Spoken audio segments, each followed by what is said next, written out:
코로나 오미크론 변이가 급속도로 확산되고 있습니다.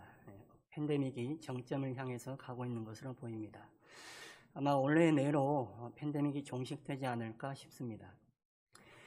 중세 유럽의 흑사병이나 또 20세기 초 스페인 독감 사례에서도 볼 수 있듯이 팬데믹이 끝나고 나면 사회는 급격한 변화를 겪게 됩니다. 교회와 신앙도 예외는 아닙니다. 삶이 달라지고 사회가 바뀌기 때문에 교회도 거기에 맞춰서 준비를 해야 되는 것이죠. 팬데믹이 끝나면 교회가 과거의 모습으로 돌아가는 것이 아닙니다. 과거로 돌아가서는 교회는 더 이상 희망이 없습니다. 팬데믹 기간 동안 보여준 교회의 수준과 민낯이 어디서 나왔습니까? 팬데믹 이전에 행했던 교회의 모습과 행태에서 나온 것입니다. 과거 교회의 모습이 팬데믹 기간에 보여준 교회의 모습을 만들어낸 거예요. 그렇다면 우리가 과거의 교회의 모습으로 다시 돌아갈 수는 없는 것이죠. 그런 신앙의 모습은 더 이상 비전도 없고 희망도 없습니다. 교회가 그 모습으로 돌아가서는 이제 죽는 날만을 기다리는, 사형 선고만을 기다리는 신세가 될 수밖에 없는 것입니다. 교회는 달라져야 됩니다. 과거로의 회귀가 교회의 회복이 아닙니다. 참다운 교회가 무엇인지, 신앙의 본질이 무엇인지, 하나님이 원하시고 성경이 말씀하는 본질이 무엇인지 그 본질로 돌아가는 것이 교회의 회복이고 신앙의 회복입니다. 우리는 팬데믹을 잘못된 길로 가고 있는 교회를 향한 하나님의 준엄한 경고로 받아들이셔야 됩니다. 하나님은 교회를 사랑하신다. 교회와 함께 하신다. 팬데믹만 지나가면 다시 회복될 수 있다. 평안하다. 영적인 무지함과 둔감함에서 나오는 말입니다. 교만함에서 나오는 말입니다. 예레미야 시대에 하나님의 심판을 경고하는 예레미야의 말을 사람들이 귀담아 듣지는 않았습니다. 듣고 싶지 않은 말이었습니다. 심지어는 종교 지도자들조차, 제사장들조차 예레미야 선지자를 핍박했습니다. 입 닥쳐라. 우리는 평안하다. 하나님이 우리와 함께 하시는데 무슨 소리 하는 것이냐. 그런데 하나님이 과연 누구와 함께 하셨습니까? 누가 하나님의 영에 붙잡혀 있는 사람이었습니까? 하나님은 우리가 망하기를 바라시는 것이 아닙니다. 하나님은 우리가 어떻게든 잘 되기를 바라세요. 그렇기 때문에 때로는 징계의 매를 드시기도 합니다. 잘 돼야 되는데 잘못된 길로 가고 있으니 말을 안 들으니 어쩔 수 없이 때릴 수밖에요. 그런데 맞는 것보다 더 아픈 것이 뭔지 아십니까? 맞으면서도 왜 맞는지를 모르는 거예요. 그냥 이 매만 지나가면 괜찮겠지 싶은 거예요. 한국교회가 그 방향으로 가서는 안 됩니다. 하나님이 왜 우리를 때리시는지, 우리에게 뭐가 잘못이 있는지, 우리가 어디로 가야 하는지 우리는 분명히 알아야 돼요. 하나님은 팬데믹 이 고통을 통해서 우리 교회가, 우리 신앙이 하나님이 원하시는 신앙대로 회복되기를 바라고 계십니다. 우리 신앙이 회복되고 우리 예배가 회복되고 하나님이 원하는 자리로 나아가기를 바라시는 것입니다. 우리 신앙이 회복되고 우리 교회가 회복되기 위해서 먼저 회복되어야 할 것, 먼저 갱신되어야 할 것이 바로 예배입니다. 칼바르트의 말처럼 예배가 갱신되지 않으면 교회는 어떤 부분도 갱신될 수 없습니다. 교회를 아무리 개혁하자, 바꾸자 해도 되지 않습니다. 인간의 힘으로 되는 게 아닙니다. 인간의 의지와 절차와 제도로 되는 것이 아닙니다. 예배 가운데 임재하시는 성령에 붙잡힐 때에, 성령에 순종할 때에 우리 예배가 회복이 되고 우리 교회가 회복이 되고 우리 신앙이 회복될 수가 있는 것이죠. 목사는 교인들 눈치 보지 않고 목숨 걸고 자리 걸고 말씀을 전해야 됩니다. 목사는 교인들 영혼의 각을 쪼개는 사람입니다. 교인들은 말씀을 재단하지 않고 그 말씀을 받아들여서 자기들의 영혼이 쪼개지고 그들의 영혼의 각이 떠져야 합니다. 그래야 우리가 하나님께 진정으로 무릎 꿇을 수 있는 사람들이 되는 거예요. 하나님께 꿇어지지 않는 사람들이, 하나님께 꿇어지지 않는 교회가 무슨 신앙인이고 무슨 교회입니까? 우리가 다 문의는 신앙인입니다. 문의는 다 교회입니다. 대한예수교 장로교, 장자교단이라고 하는 통합교단입니다. 그런데 과연 우리 교회가, 여러분 각자가, 저를 포함한 우리 모두가 하나님 보시기에 좋은 신앙, 좋은 교회입니까? 아니, 좋은 신앙은 놔두고 괜찮은 신앙, 괜찮은 교회입니까? 자신 있게 말할 수 있습니까? 우리 교회 괜찮은 교회라고요. 우리 교회 좋은 교회라고요. 부흥사들 오면 맨날 구호처럼 외치는 거, 우리 교회 좋은 교회입니다. 그 사람은 좋은 목사입니까? 구호만 외치면 좋은 교회가 되고 좋은 목사가 되는 것입니까?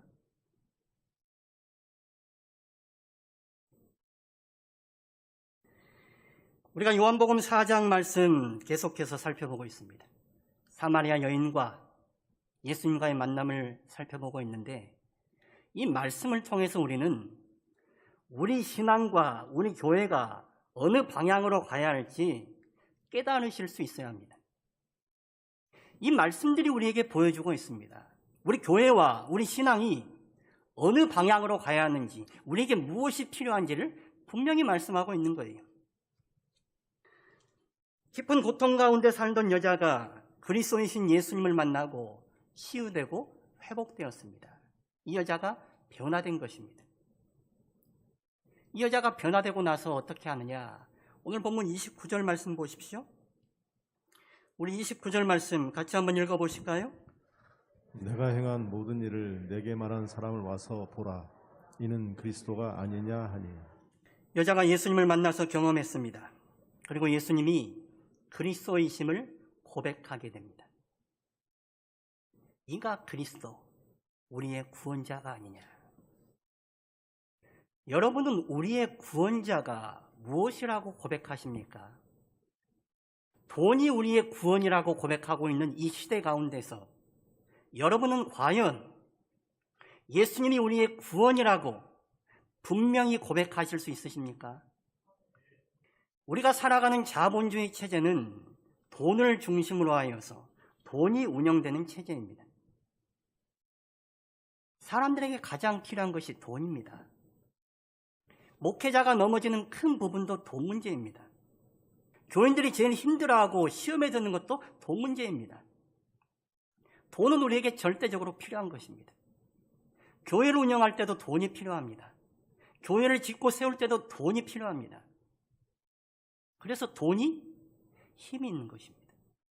그래서 돈이 구원으로 보이는 거예요.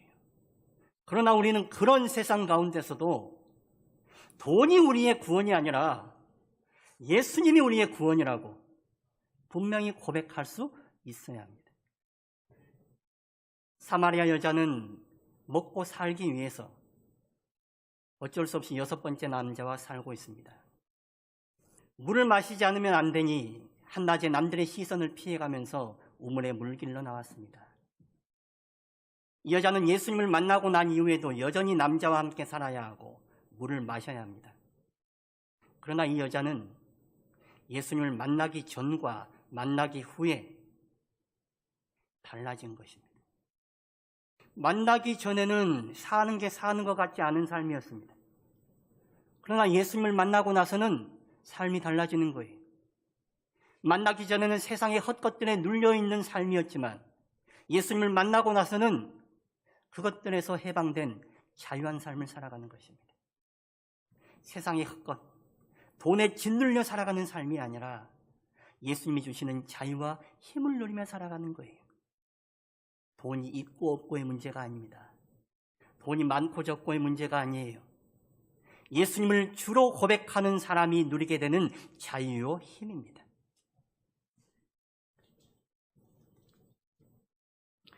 예수님이 구원자라는 것을 우리가 아는데 왜 우리는 늘 돈에 짓눌리는 삶을 살아갑니까? 예수님이 우리의 구원자요, 우리의 그리스도라는 것을 우리는 다시 경험하고 다시 고백할 수 있어야 합니다. 사마리아 여자는 그리스도이신 예수님을 경험하고 그 감격을 자기 안에 가둬둘 수가 없어서 동네 사람들에게 가서 그 사실을 전합니다. 와서 보라, 이는 그리스도가 아니냐. 자기가 경험한 예수님을 사람들에게 소개하는 거예요. 이 여자는 그 전에 자기 안에 수치심과 죄책감과 절망감을 가지고 살아갔습니다. 남들 보는 게 두려웠던 여자였습니다. 그런데 이 여자가 예수님을 만나게 되자 사람들 앞에 당당하게 선 거예요.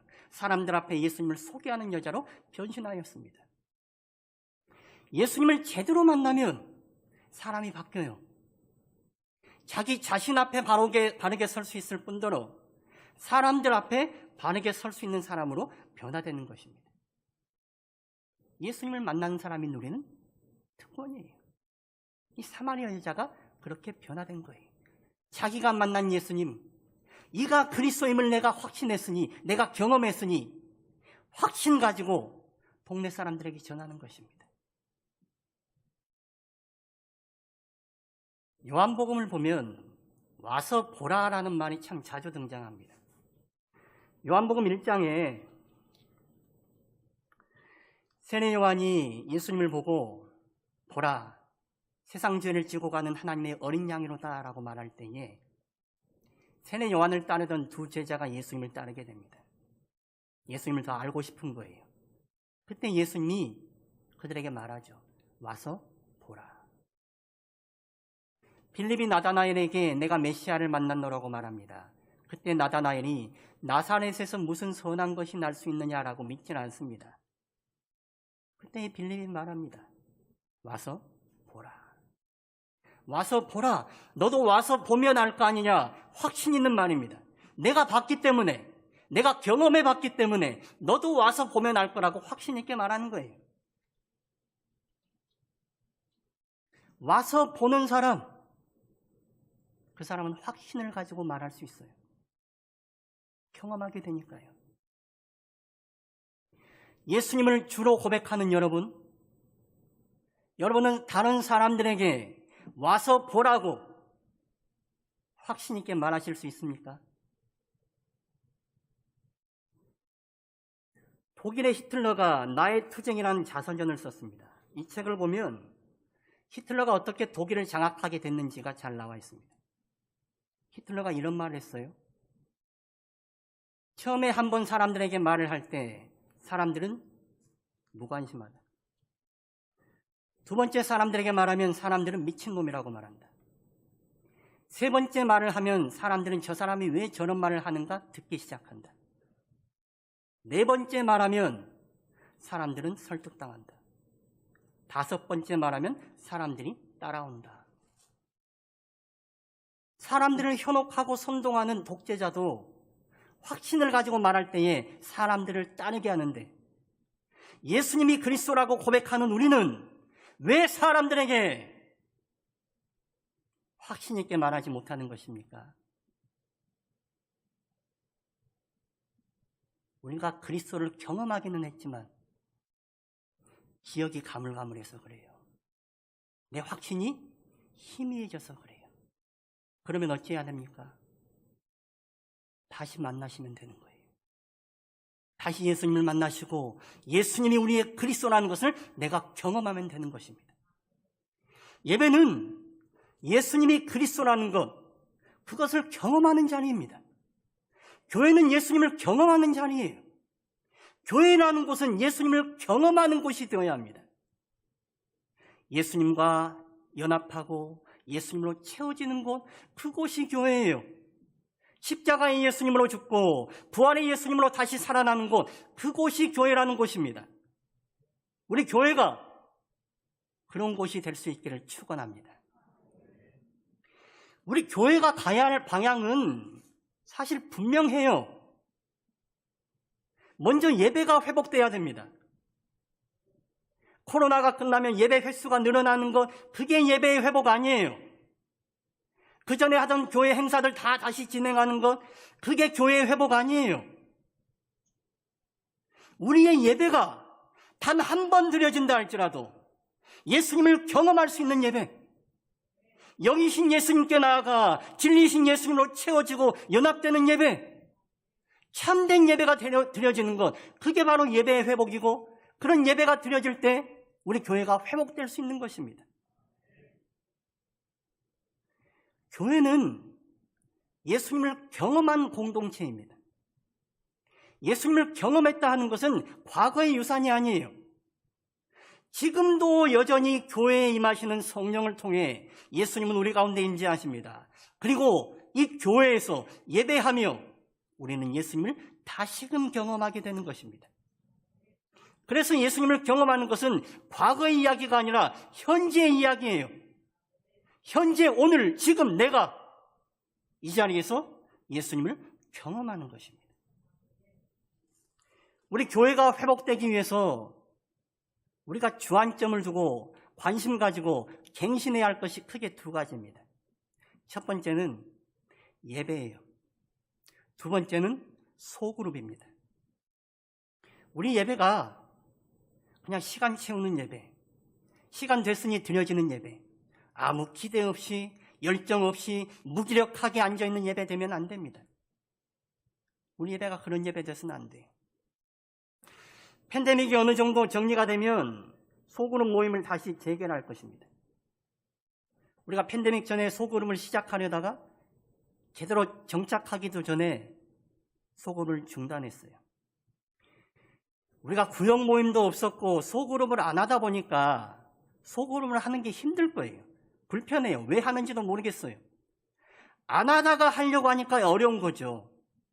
그런데 필요하다면 어려움을 뚫고 극복해내야 하는 것입니다. 교인들이 왜 소그룹을 해야 되는지 그 의미를 잘 모르고 있습니다. 왜 소그룹을 하느냐? 진정한 성도의 교제가 이루어지도록 하기 위해서 순모임하려는 것입니다. 교회다운 교회 세워가기 위해서 순모임하자는 거예요. 예수님을 경험하는 교회, 예수님을 확신 가지고 전할 수 있는 교회가 되도록 하자고 순모임하자는 것입니다. 영과 진리로 드려지는 참된 예배를 통해서 우리가 예수님을 경험하게 됩니다. 예수님이 주시는 말씀을 듣게 됩니다. 그 말씀을 내 가슴에 받습니다. 그 말씀 가지고 소그룹이 다시 모이는 거예요. 그 말씀을 구체적으로 나누고 내 삶에 적용하면서 서로의 기도 제목을 나누고 서로를 위해 같이 기도해 주는 것입니다. 그러면 대그룹인 예배를 통해서 우리가 예수님을 경험하게 돼요. 또한 소그룹 순모임을 통해서 예수님을 경험하게 되는 거예요. 우리 교회가 43년 된 교회인데 성도들 간에 얼마나 잘 아세요? 장로님들도 서로 간에 잘 몰라요. 왜 그런 줄 아십니까? 서로 기도하지 않아서 그런 거예요. 서로 기도해 주지 않으니 속사정을 알 수가 없죠. 기도 제목 나눌 일이 있습니까? 과거에 기도 제목 나누다가 그게 흉이 된 일이 있었다. 구더기가 무서워서 이 장을 못 담근다. 과거의 그 아픔은 씻어내야 돼요. 버려야 돼요. 목사가 잘못한 건지 교인들이 잘못한 건지 모르겠지만 여하튼 지혜롭지 못하게 진행된 것이죠. 교회는 그러면 안 돼요. 목사도 잘못하고 교인도 잘못했을 거예요.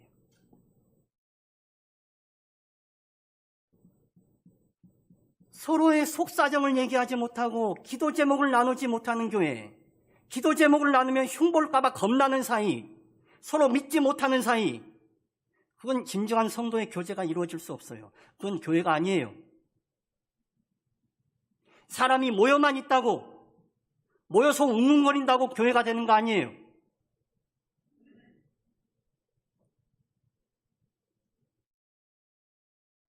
진정한 교회를 이루기 위해서 우리는 진정한 성도의 교제를 만들어내야 돼요. 성도의 교제는 어떻게 이루어집니까? 그리스도를 경험한 사람들이 모여서 함께 있을 때에 그 자리에 그리스도가 또한 임재하세요. 그 자리에 임재하시는 그리스도를 다시금 경험하는 것입니다. 교회는 그래서 예배 때에도 예수님을 경험하고, 소그룹으로 모이면 예수님을 경험하고, 여기서도 예수님을 경험하고, 저기서도 예수님을 경험하고, 교회 나오면 예수님을 경험하게 돼야 되는 거예요.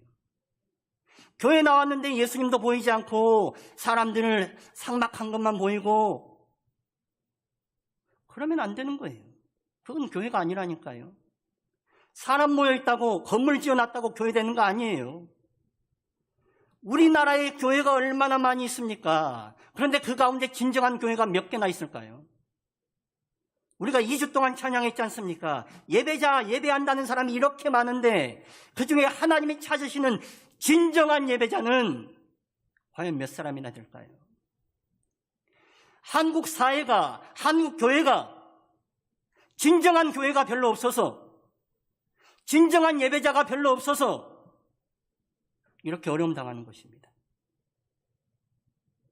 교회가 이렇게 수모를 겪는 것입니다.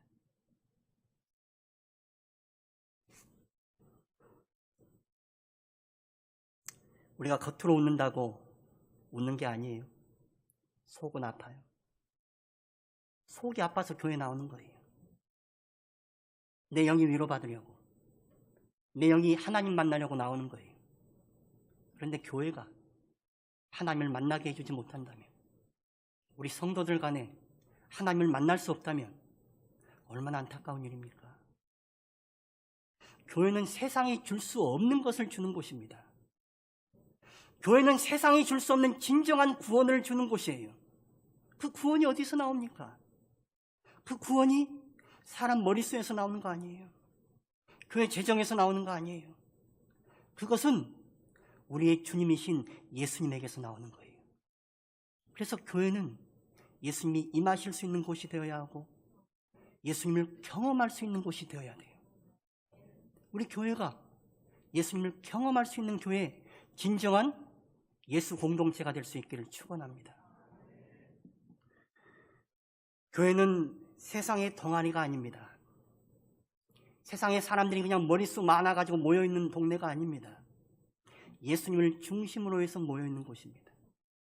그래서 예수님이 경험되어야 합니다. 예수님이 경험되지 않는 교회는 분란이 일어날 수밖에 없습니다. 사람들이 모여있으니까요. 하나같이 죄인들이 모여있으니까 말도 많고 탈도 많습니다. 말도 많고 탈도 많은 이 죄인들을 눌러버리는 게 뭡니까? 덮어버리는 게 뭡니까?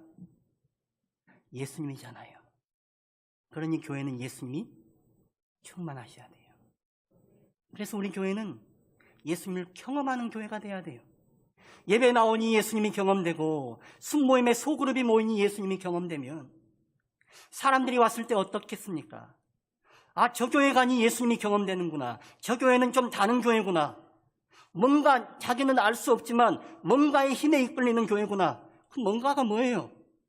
우리가 고백하는 주님, 예수님이시죠. 그 예수님이 우리 가운데 충만해야 돼요. 우리 교회가 그 방향으로 가야 됩니다.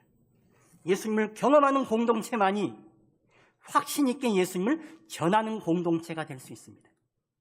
그래서 예배가 갱신되어서 예배에 예수님이 경험되면 그 교회는 말 안 해도 성장돼요. 왜냐? 자기가 경험한 예수님을 확신 있게 사람들에게 전하니까요. 왜 우리가 예수님을 확신 있게 전하지 못합니까?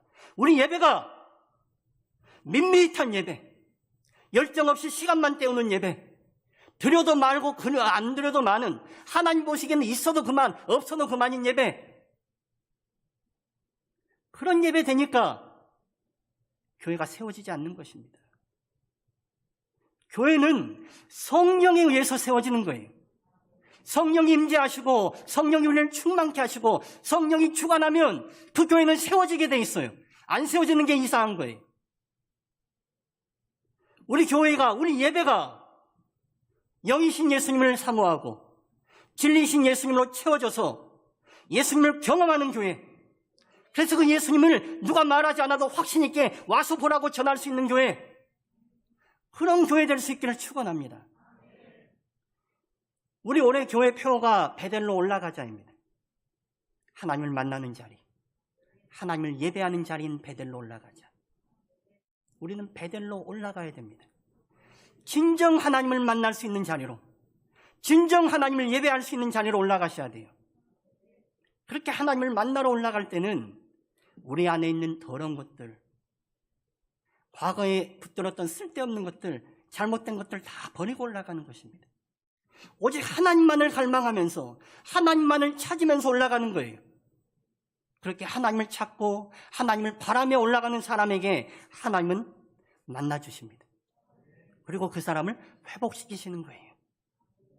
우리 신앙과 우리 교회가 참된 신앙, 참된 교회로 갱신될 수 있길 바랍니다.